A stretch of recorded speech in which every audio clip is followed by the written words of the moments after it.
Bonjour à toutes et à tous. Bienvenue dans Smart Impact, l'émission des entreprises à impact positif. Voici notre sommaire du jour. Mon invité, c'est Mathieu Cornietti, le président d'Impact Partners, plateforme d'investissement qui s'engage pour accompagner les jeunes des quartiers populaires vers l'emploi. Pour notre débat, on va voir comment les produits numériques reconditionnés gagnent de plus en plus le marché des professionnels et des administrations, notamment grâce à la loi AGEC. Et puis dans Smart Ideas, vous découvrirez OptiSoin et ses vêtements conçus pour les patients qui suivent des traitements de longue durée. Voilà pour les titres, c'est parti, c'est Smart Impact.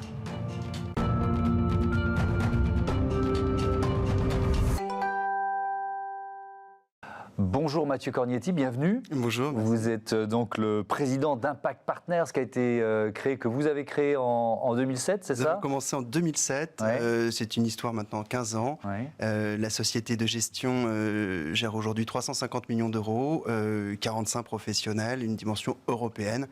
Et au cœur de notre raison d'être est l'action avec des entrepreneurs engagés pour une société plus juste. Voilà. Ça veut dire quoi l'impact positif pour vous? Alors, je suis aussi le président de la commission Impact chez France Invest, avec une définition qu'on a posée en 2012, qui est d'investir dans des entreprises avec un enjeu d'intentionnalité, c'est-à-dire une mission. On investit en l'occurrence chez Impact Partners pour réduire des inégalités, avec une additionnalité, c'est-à-dire un accompagnement des dirigeants au-delà de l'argent. Et puis surtout un alignement des intérêts entre les gérants, c'est-à-dire nos équipes d'investissement et nos propres souscripteurs. Donc effectivement, il y a l'accompagnement d'entreprises qui réduisent les inégalités et puis aussi le fait de s'engager dans des territoires qui sont plus fragiles que d'autres. Je voudrais juste qu'on donne un ou deux exemples. Par exemple, une entreprise qui réduit les inégalités que vous accompagnez. Alors, vous parlez de territoires fragiles. En France, on a cette vision très territorialisée de la politique publique. Les quartiers de la politique de la ville, 6% des 8%, excusez-moi, des habitants français de la France habitent un quartier de la politique de la ville, mais aussi les zones de revitalisation rurale, les territoires action cœur de ville. Voilà, des territoires sur lesquels on a un vrai enjeu de développement économique. Des exemples d'entreprises qu'on accompagne. Le dernier investissement qu'on ait fait avec nos fonds dits croissance, accompagner un entrepreneur social sur une dimension européenne, Vélogique, basé à Lyon, qui aujourd'hui assure la maintenance de grandes flottes de vélos B2B et qui a déjà une filiale au Royaume-Uni et va certainement grandir en Allemagne et aux Pays-Bas. Un enjeu, avec notre investissement, l'idée de créer 200 emplois pour des personnes en insertion.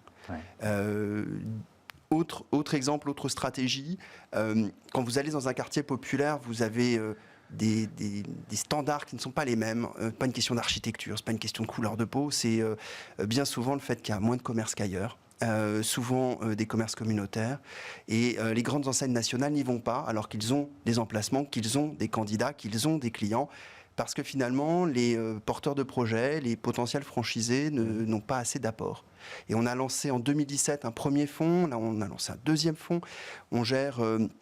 on a créé plus de 150 commerces franchisés dans les quartiers de la politique de la ville, des garages Speedy, de la restauration rapide avec burger de papa, ce qui représente aujourd'hui, alors là je vous donne le décompte à jour, 1393 emplois créés à date dans ces quartiers de la politique de la ville. Et ça c'est hyper important parce que quand on fait le constat, un quart de la population des quartiers prioritaires de la ville et un tiers des jeunes sont touchés par le chômage. Donc il y a un surchômage dans ces quartiers. Je même, quand vous dites un tiers des jeunes, c'est que vous mélangez hommes et femmes, et quand on prend les jeunes hommes, on est à 50% de taux de chômage. Donc on est sur des situations d'enjeux d'emploi qui sont colossales dans ces quartiers de la politique de la ville. Après, il faut garder aussi en mémoire que ces quartiers, chaque année, l'INSEE l'a enfin démontré, chaque année 12% des habitants quittent le quartier. Ce sont les 12% les plus riches. Et sont remplacés par 12% d'habitants qui sont significativement plus pauvres que la médiane du quartier. Voilà.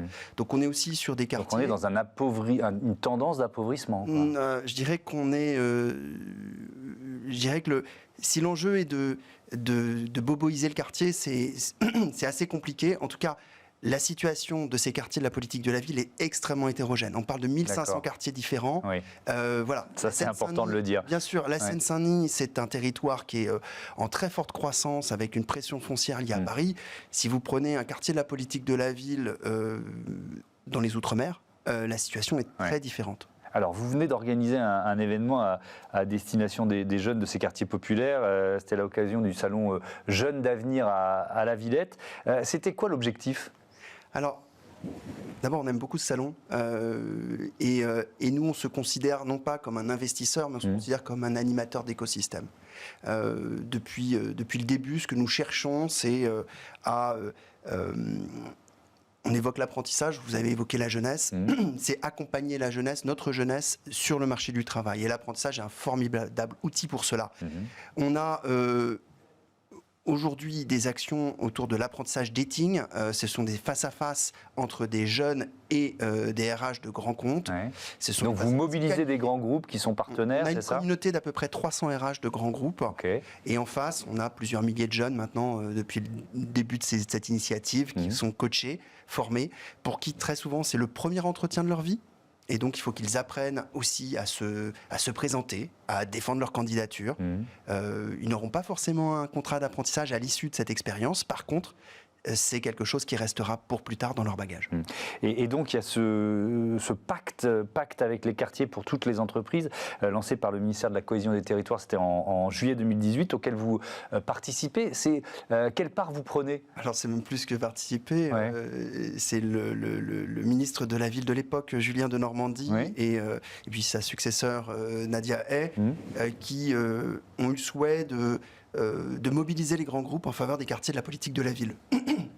Et donc, ce que nous avons fait, c'est effectivement être un lien entre ces grands groupes qui ont besoin de très concret, qui ont besoin d'une boîte à outils, et puis le tissu associatif financé par l'ANCT, l'Agence nationale de la cohésion des territoires. C'est-à-dire qu'en fait, on a bien souvent des mondes qui s'ignorent, alors que dans ces grands groupes, vous avez beaucoup de gens, beaucoup de collaborateurs qui ont envie de s'engager à titre personnel. On évoque les RH pour l'apprentissage, mais ça peut être aussi des acheteurs qui ont envie de rencontrer des entreprises qui sont implantées dans les territoires fragiles.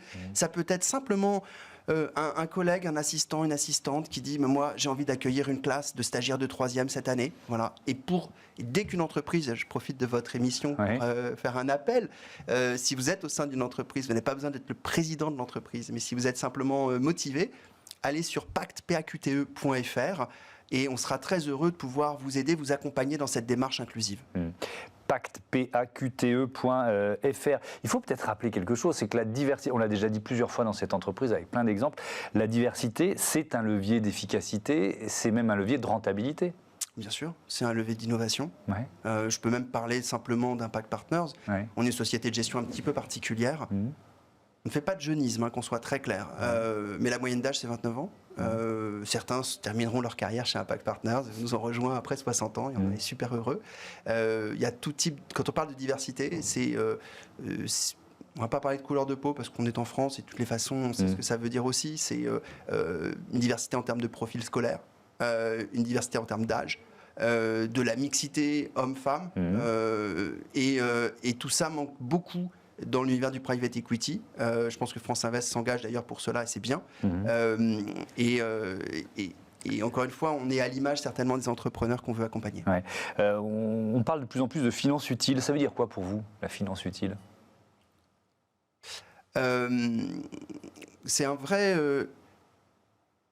En fait, j'ai envie de vous dire, c'est pas la finance utile. La question, c'est l'utilité. C'est l'utilité de chacun. C'est votre utilité.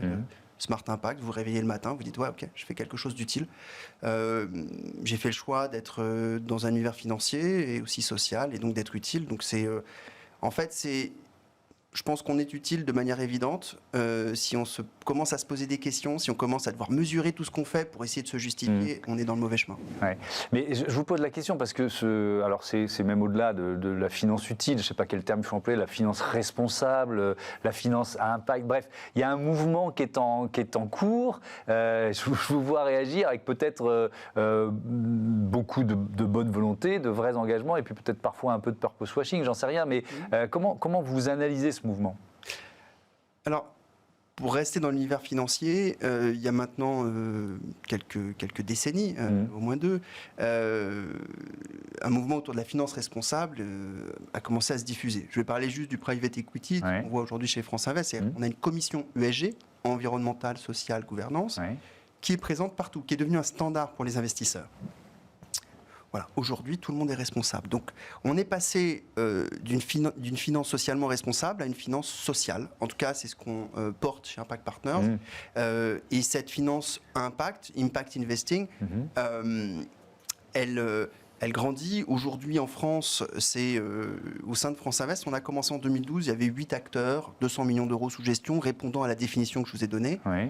Aujourd'hui, on est presque une cinquantaine d'acteurs et c'est plus de 5 milliards d'euros sous gestion dédiés à des enjeux environnementaux ou sociaux, avec un alignement d'intérêts, avec un accompagnement spécifique. Donc il y a une forte croissance. Ça représente quoi dans la finance globale? C'est encore petit, tout petit? Ça dépend. Si vous parlez de la finance utile, ça commence à représenter quelque chose. Mais si vous prenez toute la finance, y compris les milliards d'euros qui vont dans on ne sait pas quoi, je pense qu'on est microscopique. Mais l'important, c'est de faire, c'est d'agir. Et on est très fiers aussi de le faire avec humilité parce que ce sont au quotidien les entrepreneurs que nous accompagnons qui font le travail sur le terrain. Ouais. Merci beaucoup, merci Mathieu Cornietti. Je rappelle que si vous voulez participer, il y a donc ce site pacte.fr. Bon vent à Impact Partners. On passe à notre débat, le reconditionné qui gagne du terrain.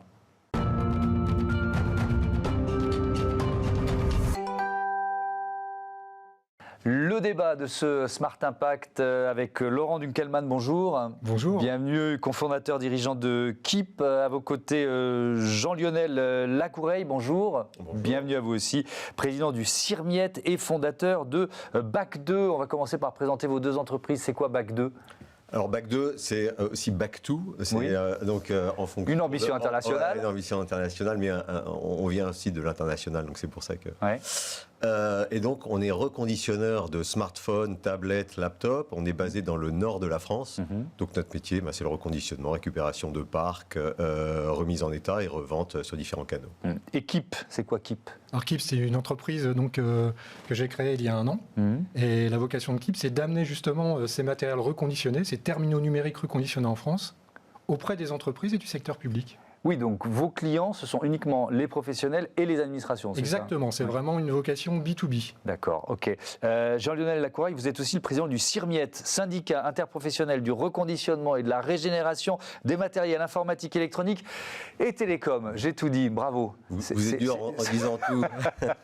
C'est le sigle le plus long que je connaisse. Non, c'est pas vrai. Mais bon, au moins, on sait de quoi ça parle. Ça représente combien d'entreprises? C'est quoi? Quel secteur? Quel chiffre d'affaires? Voilà, donc on est assez récent puisqu'on a été créé en 2013. On va bientôt fêter les 10 ans.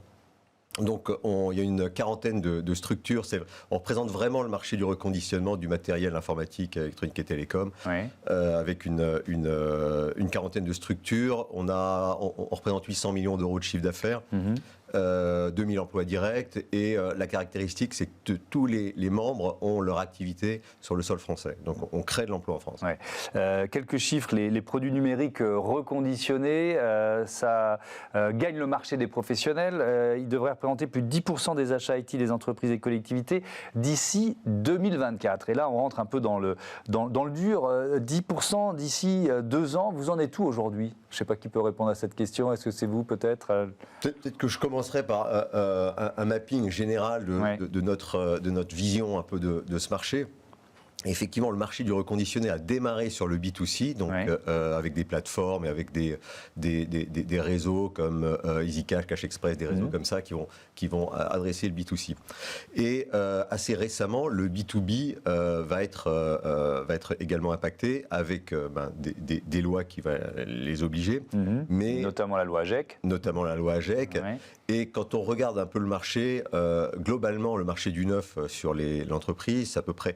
Alors, sur les 3 segments qu'on anticipe comme étant les segments porteurs, c'est-à-dire smartphone, tablette et laptop, il y a 10 millions d'unités vendues en entreprise et on pense pouvoir atteindre 15% de ce marché cible des 10 millions neufs, donc représenter à peu près 1 million, 1,5 million, peut-être sous 2-3 ans, et ça représenterait 600 millions d'euros de chiffre d'affaires. D'accord. Et aujourd'hui, c'est quoi? Parce que c'est dans 2 ans, cet objectif. Donc aujourd'hui, c'est quoi? 2%, 3%, 5%? Juste pour visualiser la marge de progression. Alors, c'est une bonne question, parce que ça amène à cette enquête, puisque finalement, aujourd'hui, on n'en sait pas grand-chose. Ah oui. On n'en sait pas grand-chose.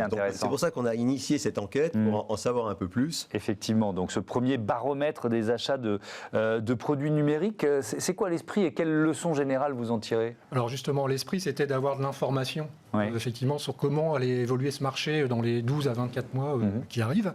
Parce que finalement, comme le disait Jean-Lionel, on n'a pas d'informations en fait, sur ce marché. C'est un marché naissant.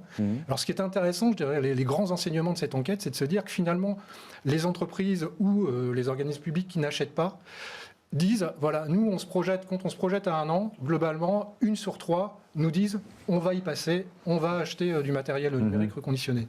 Quand on se projette à 2 ans, là, on est plutôt sur un peu plus d'1 sur 2. Donc ça, c'est intéressant parce qu'on voit que ce marché va progresser assez vite. Ouais. Après, il y a la part, effectivement, budgétaire qui est consacrée. Et là, c'est aussi un enseignement intéressant parce que globalement, ceux qui se projettent dans cette démarche disent, voilà, on y consacrera environ 10% de notre budget IT. Oui, il y a un chiffre que je rejoins dans l'étude, c'est quand même le retard du secteur public par rapport aux entreprises. Ça, c'est intéressant. Alors, je donne 54% des professionnels répondants estiment que le budget alloué aux produits numériques reconditionnés va dépasser 10% dans les 2 ans à venir, mais c'est seulement moins de 30% des acteurs publics qui prévoient de consacrer une partie de leur budget au réemploi dans ces 2 ans. Alors, donc là, oui, c'est paradoxal. On dirait que l'État doit donner l'exemple, quoi. Voilà. Alors l'État, j'allais dire, impulse et veut donner l'exemple, puisque en fait, dans le cadre de la loi AGEC, donc il y a un décret qui a été voté, qui oblige aujourd'hui les organismes publics, depuis en fait le 1er janvier 2021, à investir au moins 20% en fait de leur budget achat en matériel de seconde main. Voilà. Et donc là, on se rend compte à travers cette étude qu'il y a vraiment un retard au démarrage et qu'à l'heure actuelle, on est loin de ces chiffres. Loin. Jean-Lionel Lacouraille, ce baromètre, donc c'est d'abord un outil d'information pour vous, si je comprends bien. Qu'est-ce que vous allez en faire ensuite? Alors d'information en interne et également d'information en externe vis-à-vis du marché entreprise. De dire, voilà, vous avez, on existe. Il y a une offre crédible qui existe, on mesure un peu l'évolution et franchissez le pas. Quel frein vous rencontrez? Je vais vous poser la même question à l'un et à l'autre. Je commence avec vous. Alors, il y a un certain nombre de freins sur l'utilisation du reconditionné. Le premier, peut-être, c'est de dire la crainte que le produit reconditionné va fonctionner moins bien ou va avoir un service dégradé par rapport au produit neuf. Et là, on y répond par une action du syndicat. Premièrement, une action de chaque membre. Chaque membre, quand ils vendent des produits reconditionnés, il y a une garantie derrière, produit reconditionné. Il y a une charte avec un certain nombre de points de contrôle, c'est ça? Et ça, c'est le deuxième point. C'est une certification que l'on met en place. Il y a les 3 premières sociétés certifiées. La certification s'appelle Calicert. Et c'est cette certification qui va être la base de cette confiance à donner au secteur entreprise. Quel frein vous rencontrez? Alors, effectivement, il y a vraiment la perception de la qualité qui est hyper importante chez les professionnels, d'où la nécessité d'offrir des garanties et surtout une réactivité dans le SAV. Donc ça, c'est vraiment un premier point. Il y a un deuxième frein qui est aussi important chez les professionnels, c'est la capacité à fournir en volume, finalement. Oui, une offre trop restreinte. C'est d'ailleurs ressorti dans le baromètre, c'est ça? Exactement, c'est-à-dire cette capacité à intégrer facilement dans un parc existant un matériel issu du réemploi. Voilà, ça c'est vraiment un deuxième frein. Après, j'allais dire, avec l'expérience, on rencontre au travers de nos discussions d'autres freins qui peuvent être des freins liés au processus d'achat, par exemple, notamment dans le secteur public. Voilà, c'est-à-dire que c'est des process qui n'intègrent pas encore aujourd'hui des appels d'offres avec des produits reconditionnés. Est-ce que la crise sanitaire qui a quand même perturbé et qui perturbe encore le marché des semi-conducteurs, par exemple, est-ce que ça accélère ce mouvement? Vous le voyez vraiment? J'allais dire, c'est une formidable opportunité pour mettre un pied dans le reconditionné, ça c'est excellent. Effectivement, nous on a transformé des clients parce que ces clients avaient des difficultés à se faire livrer des matériels neufs. Ouais. Et donc, du coup, ils sont allés vers le reconditionné. Donc ça, c'est effectivement, j'allais dire, un des éléments moteurs aujourd'hui sur ce marché avec la loi AGEC. Ouais. Mais alors, cette crise sanitaire qui dure depuis 2 ans, alors maintenant on sort peut-être, 2 ans, 2 ans et demi, est-ce qu'il n'y a pas aussi un problème, on parlait d'offres trop restreintes, d'impact, c'est-à-dire à force de fournir de l'ordinateur ou de la tablette reconditionnée, est-ce que vous arriviez vous aussi un peu en situation de pénurie ou de pré-pénurie ? Parce qu'il faut bien que des gens achètent du neuf pour que vous puissiez reconditionner, évidemment. Quoi. Non, mais sur un marché particulier, non. Ouais. Sur un marché entreprise, typiquement, la plateforme proposée par Laurent répond parfaitement aux besoins. C'est-à-dire que chaque reconditionneur va avoir un parc restreint qui va pouvoir produire pour le particulier. Mais pour une offre entreprise, l'offre entreprise est beaucoup trop large pour chaque reconditionneur. Donc une plateforme qui va permettre d'agréger toutes les offres pour pouvoir proposer un parc important, c'est vraiment le besoin. Votre filière, elle doit encore se structurer, elle est jeune d'une certaine façon. Elle est jeune. Moi j'existe depuis 20 ans quand même. Je suis jeune, mais je suis majeur. Mais effectivement, c'est encore jeune. Et pour le consommateur, c'est encore une démarche nouvelle. Mais effectivement, et la qualité et le certification Qualicert est vraiment basement, donc une base importante pour qu'on passe à oui, et pour lever la crainte autour de la fiabilité des produits reconditionnés. On peut parler aussi du bilan RSE des entreprises. Est-ce que c'est un argument qui est majeur dans finalement l'acte de vente ou l'acte d'achat si on se place du côté du client? En toute sincérité, c'est pas un argument majeur. Par contre, c'est présent. Et voilà, effectivement, maintenant, c'est j'allais dire, les objectifs RSE pour les entreprises. Il y a une vraie prise de conscience par rapport à ça. Et donc, c'est un moyen, finalement, le fait d'acquérir du matériel reconditionné, c'est un moyen, un dispositif facile à mettre en place pour répondre en partie à ces objectifs. Est-ce que quand on a pris goût au reconditionné, on y reste? Vous voyez ce que je veux dire? Parce que ça peut être un élément de réponse à ceux qui disent ouais, c'est pas fiable, je veux pas y aller. Alors absolument, parce que depuis 1 an, on constate qu'effectivement nos clients recommandent. Donc, nous passent de nouvelles commandes. Donc, c'est qu'effectivement, ils ont confiance en ces produits et surtout en la capacité d'être accompagnés, d'être compris, d'avoir tout, j'allais dire, cet accompagnement commercial. Une entreprise, par exemple, a besoin d'un devis avant d'acheter. Elle a besoin aussi parfois d'émettre justement certaines caractéristiques pour s'équiper, pour rentrer dans le parc existant actuel. Voilà. C'est vraiment cet accompagnement, c'est les garanties qui sont mises autour, ce SAV qui leur permettent et leur donnent envie de recommander. Merci beaucoup à tous les deux d'être venus nous présenter les résultats de ce baromètre. On passe à Smart Ideas, la bonne idée de la fondatrice d'Optisoin.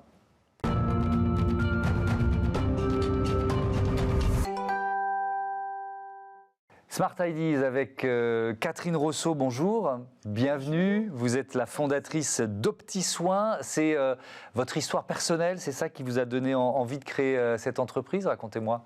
Absolument. Optisoin émane d'un vécu personnel. J'ai accompagné un parent, un proche, notamment mon père, qui était dialysé. Et un jour, il m'a dit qu'il avait froid, terriblement froid, et qu'il n'arrivait plus à supporter sa dialyse. Et donc, je lui ai customisé un gros pull bien chaud. Et je lui ai dit de porter et que je l'attendrais au retour de sa prochaine séance. Et donc, vous avez créé un premier pull pour votre... Mais alors, c'était quoi l'idée? Il fallait permettre aux médecins quand même et aux infirmiers ou infirmières de travailler, c'est ça? Absolument. L'idée, en fait, c'était de lui trouver qu'il reste habillé parce qu'il n'avait pas... Il allait en dialyse avec une chemise d'été, manche courte, quelle que soit la température, quelle que soit la saison. Et l'idée, c'était qu'il soit au chaud, avec juste des ouvertures, comme il était dialysé, des ouvertures sur le bras. Voilà. Et donc, et le soignant avait directement un accès sous la zone à traiter, notamment à la fistule. Et donc, vous avez créé une ligne de vêtements spécifiques dédiés aux patients qui suivent ces traitements lourds, ces traitements de longue durée. Alors qu'est-ce qu'on trouve dans la gamme aux petits soins aujourd'hui? C'est quoi? C'est des suites, des pulls? Qu'est-ce qu'on trouve dans la gamme? Alors déjà, quand il est revenu de sa dialyse, Ouais. je lui ai demandé comment ça s'était passé. Il a eu le sourire et là j'ai compris que Ça avait marché. ça avait marché. Ouais. Et il m'a dit que c'était la première fois qu'il passait une dialyse dans de si bonnes conditions. Ça faisait déjà 10 ans qu'il était dialysé. Ouais. Et que des personnels soignants voulaient me rencontrer. Donc j'ai été les voir, on a échangé, puis c'était la naissance de Petits Soins. Au Petits Soins, c'est une ligne de vêtements. Ce sont des sweatshirts, des t-shirts, donc pour toute saison, pour adultes, fabriqués au Portugal. 100% coton, parce que bon, il faut savoir que quand c'est des gens, des pathologies comme en traitement, comme la chimiothérapie, la dialyse, ils ont la peau très très sensible. Ouais. Et donc il faut quand même un bon coton avec des produits fabriqués de façon non allergène Ouais. pour le confort optimal du patient. Ouais. Alors c'est intéressant parce que pour créer vos vêtements, vous êtes allé à la rencontre des soignants et des patients, c'est ça? Alors des soignants, déjà au départ, Ouais. pour voir un petit peu les modèles et pour voir comment les traitements se faisaient Ouais. pour la dialyse, pour la chimiothérapie. Et après, oui, effectivement, j'ai commencé à aller voir les patients, mais malheureusement, avec la crise sanitaire, Eh oui, j'ai forcément, dû, c'était j'ai dû, plus compliqué. arrêter mes rendez-vous. Donc vous les fabriquez au Portugal en coton. Alors pourquoi au Portugal? Je me suis posé la question. C'était compliqué de trouver une entreprise française, ça n'existait pas forcément. Vous vouliez quand même que ça reste abordable en prix. C'était quoi l'argument? Alors, je voulais que ça reste abordable en prix. Ouais. Parce que tout simplement, quand les personnes sont en traitement comme ça de longue durée, évidemment, ils ont baisse de revenus. Et puis le Portugal, ils ont la réputation de faire des produits de qualité et avec une certaine éthique. Ouais. Et c'est pour ça aussi. Et puis on reste sur le territoire européen, donc c'est très bien. Vous serez à la Mais je peux revenir en France, hein, donc plus tard, pourquoi pas. Ben oui, évidemment. Vous serez à la Foire de Paris à partir de ce 28 avril, demain. C'est grâce à un concours que vous y êtes présente, c'est ça? Oui, absolument. J'ai passé le concours Start-up Fort de Paris. Ouais. Et voilà, j'ai lauréate. Hein, donc, j'ai gagné un stand où je pourrais présenter les vêtements aux petits soins à un public large, hein, parce qu'il y a aussi un problème de visibilité. Ouais. Et aussi présenter des prototypes aussi pour les enfants. Ah oui, parce qu'effectivement, pour l'instant, il n'y a pas de gamme à destination des enfants. Adultes, hein, c'est Ouais. pour adultes, pour toutes les tailles, avec différents coloris. Et là, je vais tester un petit peu. Je vais présenter quelques modèles enfants. Ouais. Voilà, ça c'est des Parce que c'est une demande que vous avez commencé à voir apparaître auprès de patients ou de soignants. Absolument, j'ai eu des demandes, des messages de personnes qui me demandaient est-ce que j'allais sortir une gamme enfant. Et donc, alors là, je vais commencer par des enfants à partir de 4 ans et dans les développements par la suite. Je ferai aussi les nourrissons parce que malheureusement, il y a des enfants qui naissent avec des problèmes de santé. Et si je peux leur venir en aide et puis voilà, ça serait vraiment génial. Eh ben, merci beaucoup. La foire, en fait, c'est vraiment un gros tremplin pour moi. Et j'espère, parce que je voudrais développer aux petits soins et avoir la possibilité de rencontrer peut-être, pourquoi pas, des partenaires commerciaux et pourquoi pas des investisseurs. Et ben voilà, le message est passé. Merci beaucoup, bravo pour aux petits soins. Fin de cette émission. Merci à toutes les équipes de Bismart. Merci à vous de votre fidélité à la chaîne des Audacieux. Salut.